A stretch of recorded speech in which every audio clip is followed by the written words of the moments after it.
6 अगस्त 1945 को अमेरिका ने हिरोशिमा पर लिटिल बॉय नाम का पहला न्यूक्लियर बम गिराया।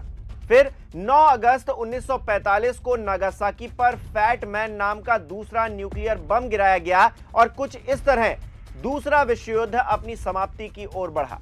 पिछले कुछ वक्त में मध्य पूर्व के भीतर जो तनाव बढ़ा है, क्या वो भी किसी न्यूक्लियर अटैक की तरफ जा रहा है?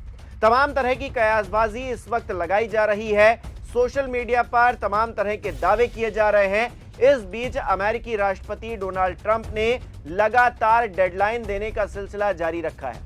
ट्रंप ने बीते रोज 48 घंटे का एक और अल्टीमेटम दिया। कल रात 8 बजे वो भी खत्म हो जाएगा।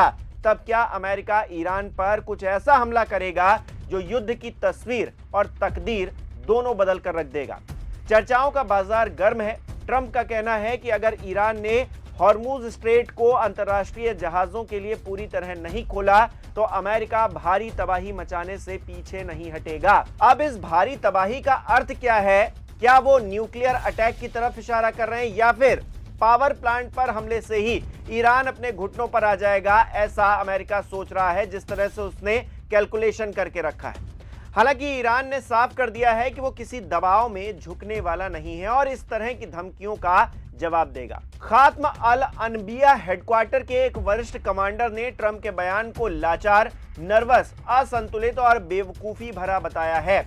ईरान के विदेश मंत्री अब्बास अराक्ची ने कहा है कि तेहरान सिद्धांत रूप में मध्यस्थता के जरिए बातचीत के लिए तैयार है, लेकिन किसी भी समझौते के लिए गैर कानूनी जंग को खत्म करना जरूरी होगा। वैसे ट्रंप की इस तरह की ये पहली धमकी तो है नहीं। सबसे पहले 21 मार्च को ट्रंप ने 48 घंटे की चेतावनी देते हुए कहा था कि ईरान के पावर प्लांट्स और ऊर्जा ढांचे को उड़ा दिया जाएगा, लेकिन बाद में उन्होंने बातचीत में डेवलपमेंट का हवाला देते हुए इस डेडलाइन को 5 दिन के लिए टाल दिया। फिर 26 मार्च को ट्रंप ने एक और बड़ा फैसला लेते हुए 10 दिन की नई डेडलाइन दी। उन्होंने दावा किया कि यह समय सीमा ईरानी सरकार के अनुरोध पर बढ़ाई गई है। इसके बावजूद दोनों देशों के बीच कोई ठोस समझौता नहीं हो सका।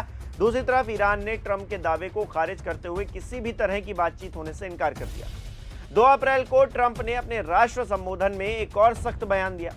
उन्होंने कहा कि अगर कोई समझौता नहीं हुआ तो अमेरिका अगले 2 से 3 हफ्तों में ईरान को स्टोन एज में, यानी कि पाषाण युग में पहुंचा सकता है। यह बयान साफ संकेत था कि सैन्य कार्रवाई अब बेहद करीब है और हॉर्मुज स्ट्रेट पर अमेरिका कोई घातक हमला कर सकता है।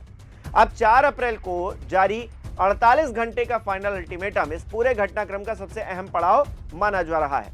ट्रंप ने साफ कर दिया है कि अगर हॉर्मुज स्ट्रेट नहीं खुला तो ईरान के पावर प्लांट्स, तेल ढांचे और अहम इंफ्रास्ट्रक्चर को निशाना बनाया जाएगा। दूसरी तरफ अमेरिकी इतिहास के लिए फजीहत भरा किस्सा यह हो गया कि ईरान ने अमेरिका के 2 फाइटर जेट मार गिराए। दशकों बाद हुई ऐसी घटना, इस तरह की घटना ने ट्रंप को कहीं ना कहीं असहज किया। हालांकि अमेरिकी F-15 लड़ाकू विमान के लापता चालक दल के सदस्य को ईरान में भीषण गोलीबारी के बीच अमेरिकी सेना ने बचा लिया। इसे लेकर अमेरिकी राष्ट्रपति ने बताया, अमेरिकी सेना ने दुनिया के सबसे घातक हथियारों से लैस दर्जनों विमान उन्हें वापस लाने के लिए भेजे थे। अमेरिकी सेना ने अपने एक असाधारण क्रू सदस्य के लिए अमेरिकी इतिहास के सबसे साहसी रेस्क्यू और बचाव अभियानों में से एक को अंजाम दिया। मुझे आपको ये बताते हुए खुशी हो रही है कि अब वो सुरक्षित है। दोस्तों, आज सत्ता की आंखों में आंखें डालकर पत्रकारिता करना मुश्किल हो गया है। हमारे 4 PM नेशनल यूट्यूब और फेसबुक चैनल को, जिसे आपका प्यार और विश्वास हमेशा से मिलता रहा है, उसे बंद करके सरकार ने यह साबित कर दिया है कि वो आपके सवालों से कितना डरती है। मुश्किल दौर है, लेकिन हम न रुके थे और न ही रुकेंगे। हम सच के लिए हमेशा लड़ते रहेंगे। ऐसे में 4 PM यूपी को ज्यादा से ज्यादा ज्वाइन करें और स्वतंत्र पत्रकारिता को जिंदा रखने के लिए जितना हो सके उतना हमारा आर्थिक सहयोग करें। आपके सहयोग से ये जंग हम जीत कर रहेंगे। वही ईरान के एक सुरक्षा अधिकारी ने अमेरिका और इजराइल को चेतावनी देते हुए कहा है कि हमारे पास अमेरिका और इजराइल के लिए बड़ा सरप्राइज है, बस थोड़ा इंतजार करना होगा। कुल मिलाकर अगले 24 से 48 घंटे काफी निर्णायक रहने वाले हैं इस युद्ध के मद्देनजर।